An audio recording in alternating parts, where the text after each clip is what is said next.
Hello everyone, welcome again in my class. और आज हम कंटिन्यू करने वाले हैं कनेक्टिव टिश्यू को। ठीक है, हम पढ़ेंगे कि कनेक्टिव टिश्यू कितने टाइप्स के होते हैं और अलग अलग टाइप बॉडी में कहाँ पर प्रेजेंट होता है और क्या फंक्शन प्ले करता है। ठीक है, एक बार जल्दी से रिवाइंड कर लेते हैं चीज़ों को। कनेक्टिव टिश्यू क्या करता है? बाइंड करता है बॉडी पार्ट से और उन्हें आपस में कनेक्ट करते हैं। और ये 3 टाइप्स का है: loose connective and then dense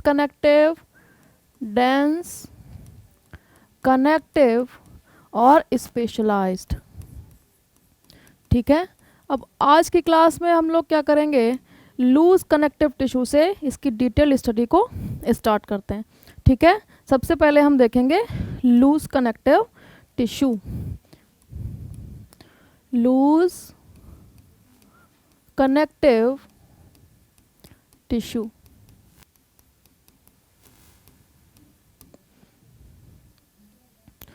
और लूज कनेक्टिव टिश्यू के फर्दर 2 पार्ट्स होंगे। सबसे पहला होगा एरियोलर कनेक्टिव टिश्यू और areolar connective tissue and adipose connective tissue. Adipose connective tissue. Areolar connective tissue क्या होगा? एरियोलर कनेक्टिव टिश्यू में बहुत स्पेस प्रेजेंट होता है, आपस में स्पेस है। ठीक है, फाइब्रोब्लास्ट सेल होगी एक बड़ी सी और वो क्या करेगी, फाइबर्स को सिक्रेट करेगी। मास्ट सेल्स होंगी, मैक्रोफाजेज होंगी और काफ़ी सारा स्पेस होगा जिसमें मैट्रिक्स प्रेजेंट होगा। और प्रेजेंट ऑफ स्पेस की वजह से ही इसको नाम देते हैं एरियोलर कनेक्टिव टिश्यू। ठीक है, इसके पॉइंट्स देखते हैं। सबसे पहले हम देखेंगे कि एक्चुअल में कैसे दिखता है। अगर हम बनाएं एक कनेक्टिव टिश्यू इस तरीके से, तो ये है एरियोलर कनेक्टिव टिश्यू। इसके अंदर होगी एक सबसे बड़ी सेल जिसको हम बोलेंगे फाइब्रोब्लास्ट सेल। और ये फाइब्रोब्लास्ट सेल क्या करेगी? फाइबर्स का सिक्रीशन करेगी और मैट्रिक्स का सिक्रीशन करेगी। इसके अलावा इसमें प्रेजेंट होगी मैक्रोफाज सेल और इसमें प्रेजेंट होगी मास्ट सेल। ठीक है, ये है एक एरियोलर कनेक्टिव टिश्यू जिसमें ये है फाइब्रोब्लास्ट सेल, ये है हमारी मास्ट सेल, ये है मैक्रोफाज और ये जो फाइबर्स हैं, ये जो फाइब्रोब्लास्ट सेल क्या कर रही है, सिंथेसाइज कर रही है, इनको हम बोलेंगे कोलेजन फाइबर्स। ठीक है, तो इस तरीके से दिखता है हमारा areolar tissue.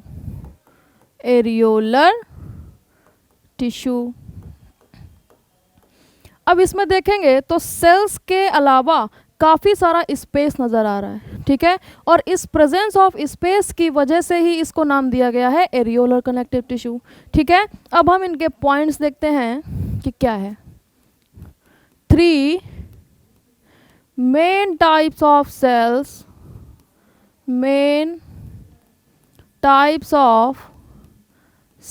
Are present that are fibroblast, macrophages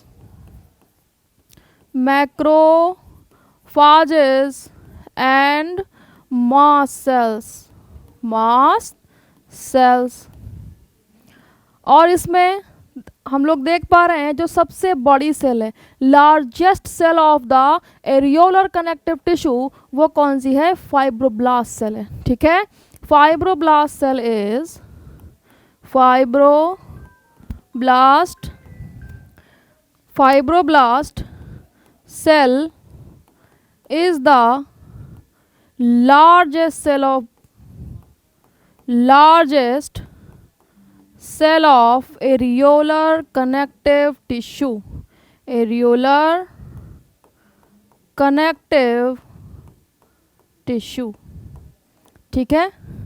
और बॉडी का सबसे बड़ा ऑर्गन कौन सा होता है? एक क्वेश्चन ये है आपसे कि बॉडी का सबसे बड़ा ऑर्गन कौन सा होता है, तो वो होता है स्किन। जो हमारी स्किन है वो सबसे बड़ा ऑर्गन है, और ये जो एरियोलर कनेक्टिव टिश्यू है ये स्किन के नीचे ही प्रेजेंट होता है, ठीक है। तो सबसे बड़ा ऑर्गन है स्किन और उसके नीचे प्रेजेंट है एरियोलर कनेक्टिव टिश्यू। तो बॉडी में सबसे ज़्यादा पाया जाने वाला टिश्यू कौन सा हो गया? एरियोलर कनेक्टिव टिश्यू, ठीक है। इसको हम लिखेंगे, इम्पॉर्टेंट मार्क करेंगे, most abundant tissue, most abundant tissue of the body, most abundant tissue of the body, and it is present beneath the skin, मतलब स्किन के नीचे, beneath the skin, ठीक है। बॉडी का सबसे बड़ा ऑर्गन स्किन है और उस ऑर्गन के नीचे कौन प्रेजेंट है? Areolar connective tissue. तो हम कह सकते हैं कि जो एरियोलर कनेक्टिव टिश्यू है वो मोस्ट अबंडेंट टिश्यू है हमारी बॉडी का, ठीक है। और इसमें स्पेसेस प्रेजेंट हैं जिसमें कि क्या प्रेजेंट है? मैट्रिक्स। तो मैट्रिक्स इज अबंडेंट। एक पॉइंट यहाँ पे ऐड करेंगे, मैट्रिक्स इज अबंडेंट। अबंडेंट मतलब प्रचुर मात्रा में, भरपूर मात्रा में, ठीक है। तो ये होता है हमारा एरियोलर कनेक्टिव टिश्यू। अब नेक्स्ट पे हम चलते हैं और देखते हैं जो एडिपोज कनेक्टिव टिश्यू है उसके क्या क्या कैरेक्टरिस्टिक्स होते हैं, ठीक है। नेक्स्ट हमारा आता है adipose connective tissue. Connective tissue इसमें होंगी हमारी फाइब्रोब्लास्ट और होंगी एडिपोसाइट्स, ठीक है। एडिपोसाइट्स क्या होती हैं? Fat storing cells. और एडिपोज टिश्यू जो है हमारा उसका मेन फंक्शन क्या होगा? फैट को स्टोर करना और ज़रूरत पड़ने पे वहाँ से एनर्जी को एक्सट्रैक्ट करना, ठीक है। यहाँ पर two types of cells present हैं, two types of cells present, two types of cells are present, that are fibroblast and adipocytes। Adipocytes. अब एडिपोसाइट्स जो हैं वो हमारी टू टाइप्स की होती हैं। एडिपोसाइट्स टू टाइप्स की होती हैं। यहाँ पे लिखेंगे टाइप्स। कितने टाइप्स की हो गई? टू टाइप्स की। पहली को बोलेंगे टाइप 1 एडिपोसाइट, टाइप 1 एडिपोसाइट, या फिर इनका नाम होता है मोनोलॉक्यूलर एडिपोसाइट, एडिपोसाइट, ठीक है। और दूसरी टाइप 2 एडिपोसाइट, टाइप 2 एडिपोसाइट, और इनका नाम होता है मल्टीलॉक्यूलर एडिपोसाइट, एडिपोसाइट। अब देखते हैं कि इन दोनों में क्या फ़र्क है, ठीक है। यहाँ पे बनाएंगे एक एडिपोसाइट, ये है हमारी एडिपोसाइट, ये है इसका न्यूक्लियस और ये है फैट रिजर्वायर। फैट रिजर्वायर मतलब एक ऐसा ग्लोब्यूल जिसके अंदर फैट स्टोर होगा, ठीक है। अब देखो यहाँ पर क्या है, सिर्फ एक ही रिजर्वायर है। कितना रिजर्वायर है? एक, जिसमें फैट क्या होगा? स्टोर होगा। इसी वजह से क्या नाम हो जाएगा? मोनोलॉक्यूलर, ठीक है। क्या नाम हो जाएगा? मोनोलॉक्यूलर। जबकि इधर बनाते हैं, ये है एडिपोसाइट, ये है इसका न्यूक्लियस, और ये है कई छोटे छोटे फैट के रिजर्वॉयर्स। ठीक है, ये है फैट के रिजर्वॉयर्स। इनके अंदर क्या है, स्टोरेज है किसका, फैट का। कई सारे छोटे छोटे फैट रिजर्वॉयर्स होते हैं, इस वजह से इनको हम नाम देते हैं क्या, मल्टीलॉक्यूलर। ठीक है, मल्टीलॉक्यूलर। अब यहाँ पर एक चीज़ ध्यान देने की ज़रूरत है कि ये जो बड़ा सा एक रिजर्वॉयर है, ठीक है, इसको जब ब्रेक करेंगे, जब हमें एनर्जी की ज़रूरत होगी, तब जब इसको ब्रेक करेंगे तो इससे एनर्जी कम मात्रा में मिलेगी। जबकि ये छोटे छोटे रिजर्वॉयर्स हैं, इनको जब ब्रेक करेंगे तो इनसे एनर्जी ज़्यादा मात्रा में मिलेगी। क्यों, वो यहाँ पे हम लोग देखते हैं कि ऐसा क्यों होता है। ठीक है, यहाँ पे लेबल करेंगे, ये है न्यूक्लियस, ये है एडिपोसाइट, और ये है फैट रिजर्वॉयर। रिजर्वॉयर सेम इधर हो जाएगा, ये न्यूक्लियस, दिस इज एडिपोसाइट, और ये फैट रिजर्वॉयर एक से ज़्यादा। ठीक है, अब इसमें क्या होता है, वाइट फैट जो है वो स्टोर होगा। कौन सा फैट, वाइट फैट। ठीक है, यहाँ पे लिखते हैं stores white fat, stores white fat, derive less energy or less mitochondria are present, less mitochondria are present,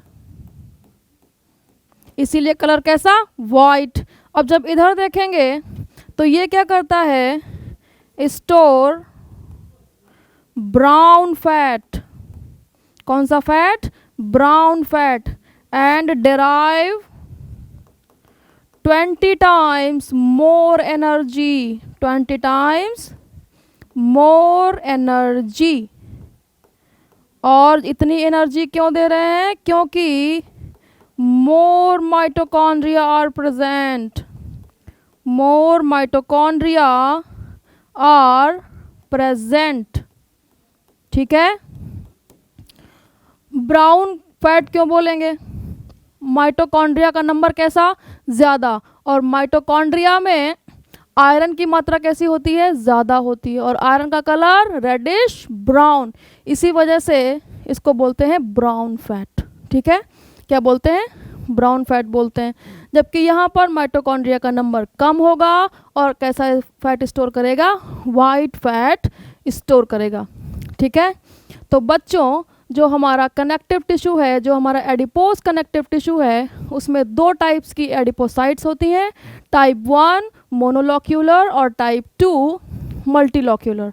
type 1 में क्या होता है, फैट रिजर्वॉयर सिर्फ एक होता है जो कि वाइट फैट स्टोर करता है और लेस एनर्जी प्रोवाइड करता है। जबकि जो मल्टीलॉक्यूलर एडिपोसाइट है उसमें कई सारे छोटे छोटे फैट के रिजर्वॉयर्स होते हैं जो ब्राउन फैट स्टोर करते हैं और मैनी मोर टाइम्स ज़्यादा एनर्जी प्रोवाइड करते हैं हमें। ठीक है, इतना समझ में आया।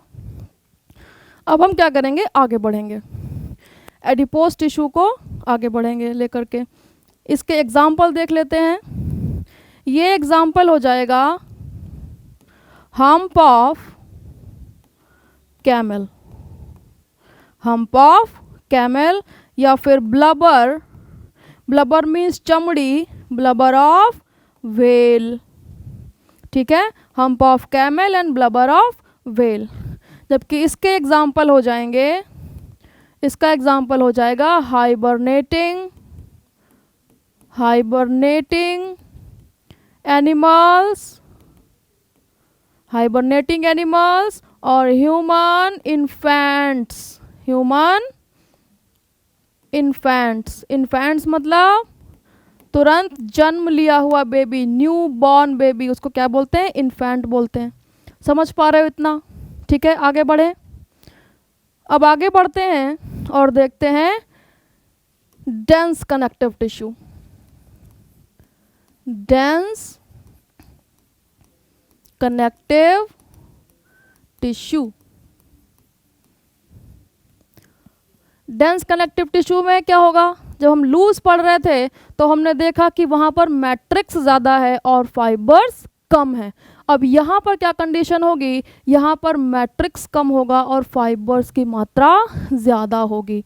ठीक है, मैट्रिक्स कम होगा और फाइबर्स ज़्यादा होंगे। फाइबर्स कैसे होंगे, ज़्यादा होंगे।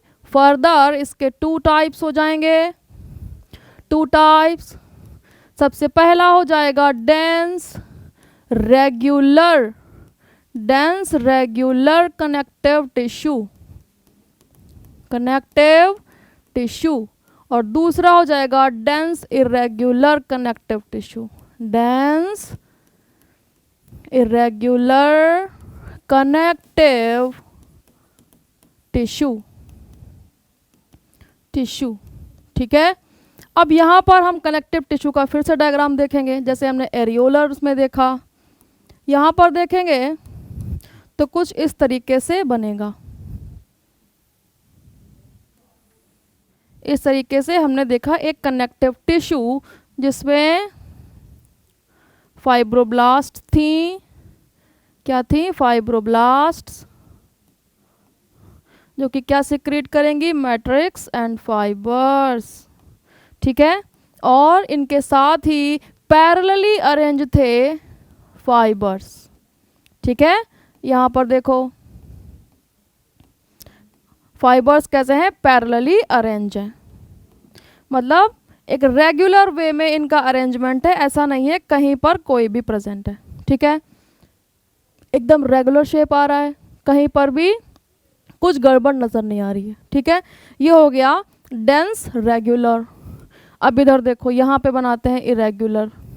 ये है कनेक्टिव टिश्यू, और यहाँ पर किसी भी रेगुलरिटी को फॉलो नहीं किया जाएगा, कहीं पे भी सेल्स, कहीं पे भी फाइबर्स। ये हो गई सेल्स स्कैटर्ड, मतलब बिखरी हुई, और फाइबर्स का भी कोई अपना रेगुलर अरेंजमेंट नहीं दिखाई दे रहा है। ठीक है, तो इनको हम बोलेंगे डेंस रेगुलर, क्योंकि बहुत ही रेगुलर तरीके से अरेंज हैं, बहुत ही डिसिप्लिन्ड हैं। यहाँ पर कोई भी रेगुलरिटी को फॉलो नहीं किया जा रहा है। Dense irregular. ठीक है, अब यहाँ पे हम देखेंगे इसके पॉइंट्स। तो सबसे मेन पॉइंट यही है कि cells and fibres are arranged in regular condition, और fibers are parallelly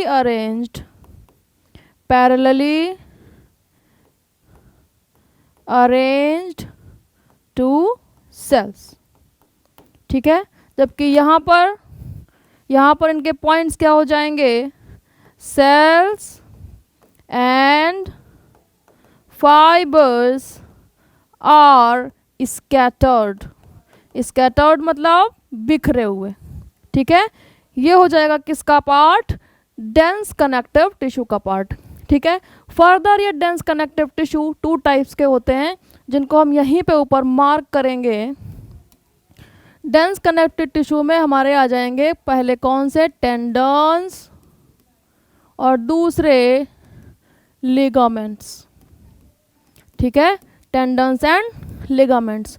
जो टेंडन्स होते हैं वो कनेक्ट करते हैं, कनेक्ट बोन टू मसल्स, जबकि ligaments connect bone to bone. ठीक है, टेंडन्स जो होंगे वो बोन्स को मसल से कनेक्ट करेंगे, ठीक है, जबकि जो लिगामेंट्स होंगे वो बोन से दूसरी बोन को क्या करेंगे, कनेक्ट करेंगे। जब मोच लगती है, जब स्ट्रेन आता है तो क्या होता है, लिगामेंट्स खींचते हैं। क्या खींचते हैं, लिगामेंट्स खींचते हैं, क्योंकि यहाँ पर देखो जो टेंडन्स हैं वो तो मसल से कनेक्ट कर रहे हैं ना बोन को, और मसल्स का क्या नेचर है, कॉन्ट्रैक्ट करना और रिलैक्स करना, ठीक है। लेकिन अगर बोन से बोन के बीच में कोई कांटेक्ट है यानी कि लिगामेंट्स, और वहाँ पर ज़रूरत से ज़्यादा स्ट्रेच आ गया तो क्या हो जाता है, मोच आ जाती है। तुमको समझ पा रहे हो, तो ये याद रखोगे। देखने में हमेशा ऐसा ही लगता है कि टेंडन्स खींचते होंगे, क्योंकि जब बोन्स को मसल से कनेक्ट कर रहे हैं तो वहीं पर खिंचाव आता है तो हमको मोच लग जाती है, स्ट्रेन आ जाता है, जबकि ऐसा नहीं है। स्ट्रेन तब आएगा जब लिगामेंट ज़रूरत से ज़्यादा खिंच जाएंगे। समझ पा रहे हो, तो ये हमारा पार्ट किसका कंप्लीट होता है, कनेक्टिव टिश्यू का। अब एक टाइप का कनेक्टिव टिश्यू बचता है हमारा, वो है स्पेशलाइज्ड, ठीक है। उसमें हमको पढ़ना है बोन और कार्टिलेज। ब्लड और लिम्फ हम सर्कुलेटरी सिस्टम वाले टॉपिक के साथ पढ़ेंगे। फिर हमारे दो टाइप के टिश्यूज़ और बचते हैं, जो कि हैं muscular and nervous. Nervous tissue जो न्यूरल टिश्यू था उसको हम नर्वस सिस्टम स्टडी कर चुके हैं, और मस्कुलर टिश्यू को हम मसल सेल्स के साथ इस चैप्टर के साथ में स्टडी करेंगे, ठीक है, जो कि हमारा लोकोमोशन एंड मूवमेंट वाला चैप्टर है, ठीक है। नेक्स्ट पे चलते हैं और देखेंगे बोन और cartilage. Specialised connective tissue, specialised connective tissue, ठीक है। इसमें हम स्केलेटल वाला पार्ट पढ़ने चल रहे हैं। स्केलेटल में क्या था, कार्टिलेज एंड बोन, ठीक है। सबसे पहले हम स्टार्ट करेंगे कार्टिलेज। कार्टिलेज कार्टिलेज ठीक है। अब देखते हैं कार्टिलेज में क्या होता है। कार्टिलेज में होती है ऊपर एक सेल लेयर, एक सेल लेयर होती है इस तरीके से, और इस सेल लेयर को हम बोलते हैं पेरिकॉन्ड्रियम। पेरिकॉन्ड्रियम, और इसके अंदर दूसरी टाइप्स की सेल्स होती हैं यहाँ पर अरेंज। इन सेल्स को बोलते हैं कॉन्ड्रोजेनिक सेल्स। ये सेल्स एक्टिवली डिवाइड करती हैं और सेल्स बनाती हैं, एक्टिवली डिवाइड करती हैं और सेल्स बनाती हैं, जिनको बोलते हैं कॉन्ड्रोब्लास्ट सेल्स।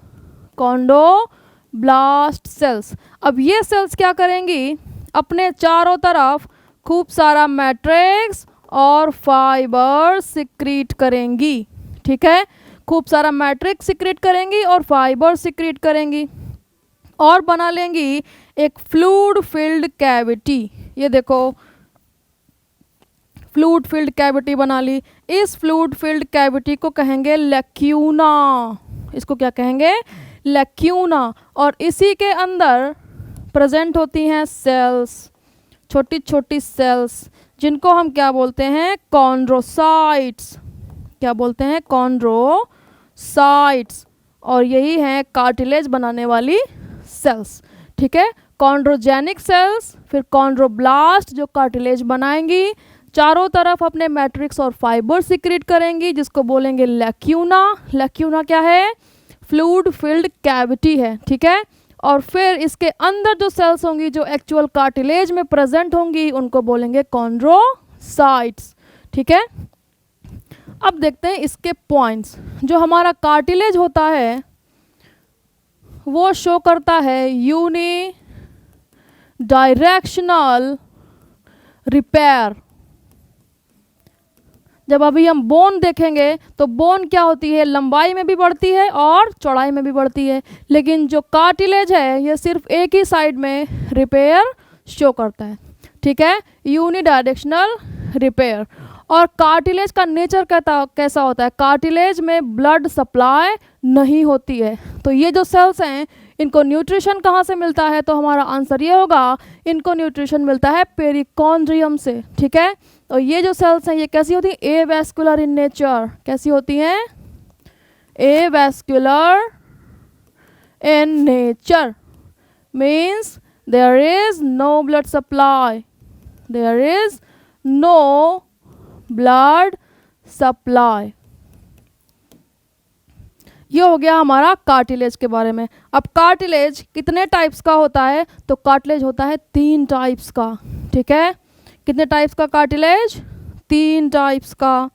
कौन कौन सा, तो सबसे पहला हाइलिन कार्टिलेज, हाइलिन कार्टिलेज। दूसरा type elastic cartilage, elastic cartilage. और तीसरा फाइब्रस कार्टिलेज, फाइब्रस कार्टिलेज। ये सबसे ज़्यादा हार्डेस्ट कार्टिलेज है। और हाइलिन कार्टिलेज प्रेजेंट होता है हमारे ट्रैकियल रिंग्स में, जबकि इलास्टिक कार्टिलेज प्रेजेंट होता है हमारे नोज टिप पे और हमारे ईयर पे नाम है।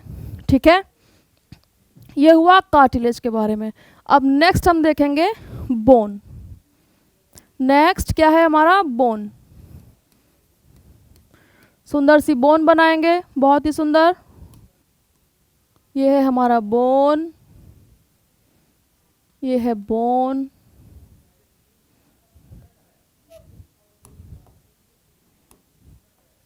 बोन हो गया, ये हो गई इसकी अंदर की लेयर। ठीक है, फिर इसके अंदर पार्टीशन करेंगे इस तरीके से। यहाँ पर फिल करेंगे रेड कलर से, क्योंकि ये है रेड बोन मैरो और ये भी है रेड बोन मैरो।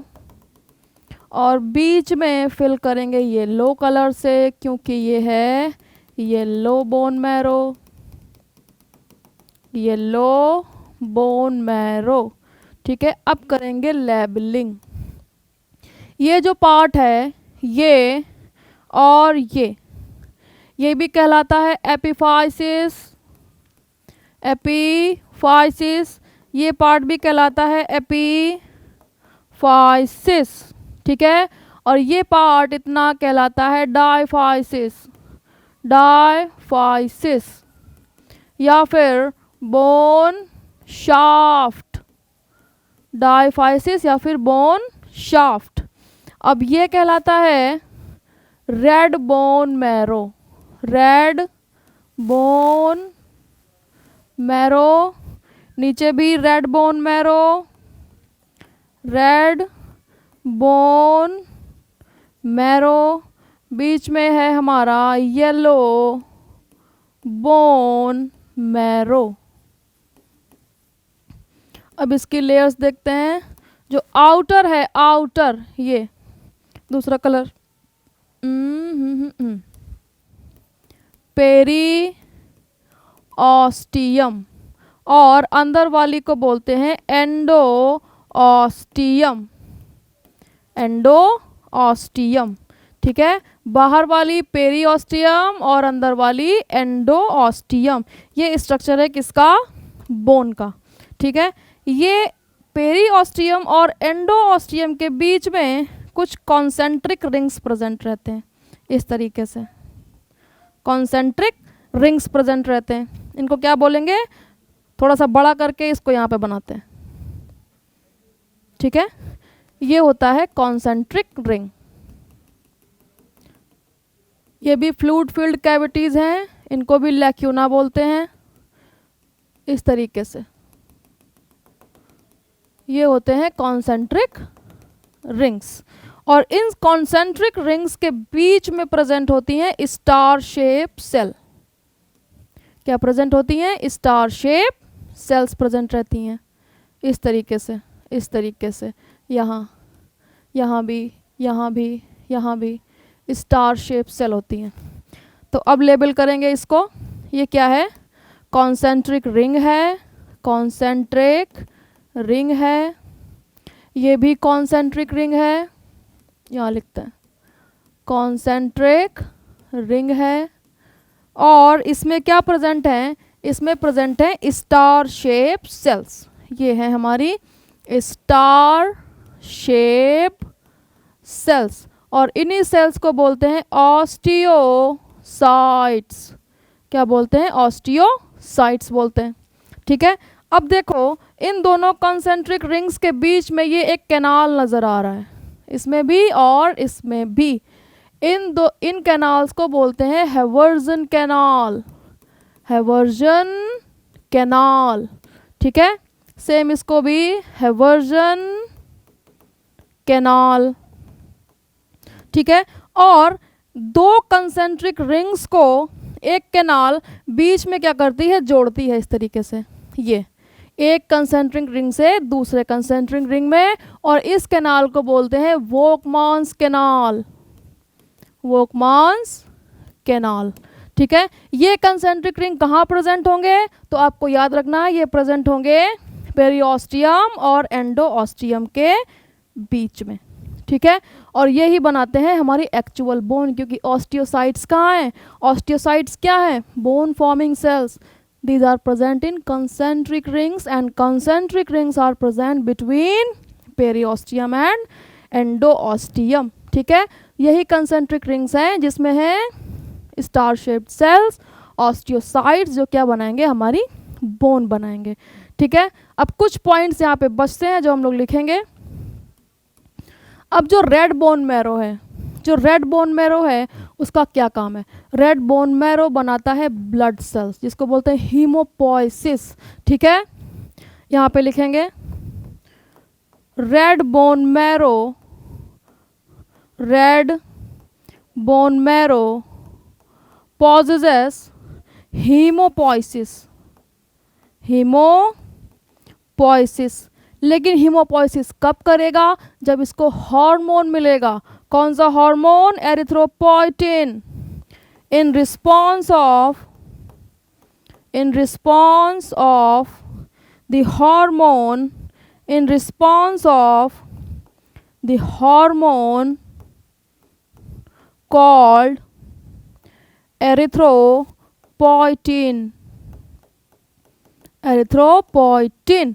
और एरिथ्रोपोइटिन कहाँ से आता है, किडनी से आता है, एरिथ्रोपोइटिन फ्रॉम किडनी।